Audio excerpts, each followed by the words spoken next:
groups near the front of the banquet tent near a microphone. Following a brief welcome statement by 2 LMS and Pueblo Unido administrators, the mic was passed to a student leader from each group. Speaking to the crowd of beaming parents, the boys expressed their gratitude to LMS for giving them the opportunity to be in the program and thanked their mentors for putting them on track to become hombres de palabra, men of honor, a term commonly used in program literature and curriculum. As one boy put it, his mentor truly believed in the man he could become. Following the boys' words, the LMS program director proceeded to introduce the evening's keynote speaker, Refugio Perez. "Hola familia, ¿cómo están?" shouted Perez as he took the mic. Refugio Perez is a young entrepreneur and motivational speaker. Throughout his short but productive career, he has worked for several of the world's largest corporations, including Tesla, Apple, Salesforce, Uber, and General Motors, as advertised on the LMS Ceremonia flyer. Perez is the author of motivational books, and his Amazon book page describes him as the epitome of the American dream and the truest definition of a bootstrapper. His most popular book, The Parenthood Guide, is a guide for parents to help their children overcome adversity through an entrepreneur mindset. His speech presented a vision of Latino male achievement that mirrored the values of the LMS program, one they hoped the boys and families would carry with them into the future.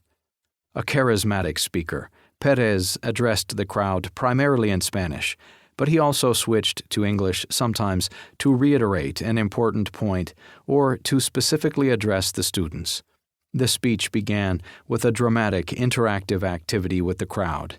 Pulling out a crisp $100 bill, Perez proceeded to discuss the importance of perseverance and a winning mindset. He then asked abruptly, "¿Quién lo quiere?" "Who wants it?"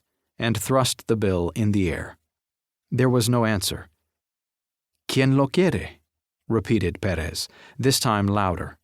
"Yo," me, responded a few voices in the crowd.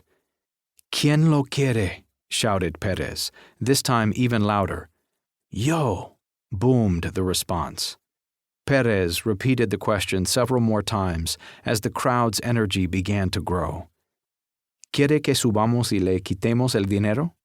"Does he want us to go up and take the money?" asked a student's father. From the name tag on his oil-stained mechanic's shirt, I could see the man's name was Martín. He looked curious and captivated by the waving money.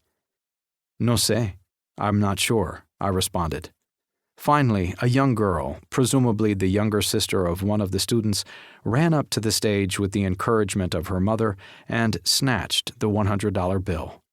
The crowd roared. "As you can see, we are not messing around here," joked Perez in English. Perez continued his speech by sharing his own life story as motivation to the boys. He came to the United States at the age of 14 after growing up in rural Guatemala, where he had tended to cows and cultivated beans and corn. When he arrived, he spoke no English and was left alone as a teen to work and go to school.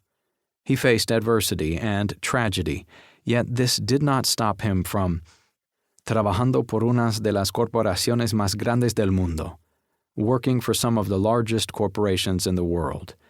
He then spoke in English to address the boys specifically. "So, jóvenes, young people, if you sometimes use the excuse that my parents are not around and that's why I can't make it, just know, if Refugio can make it without his father, then I can make it too.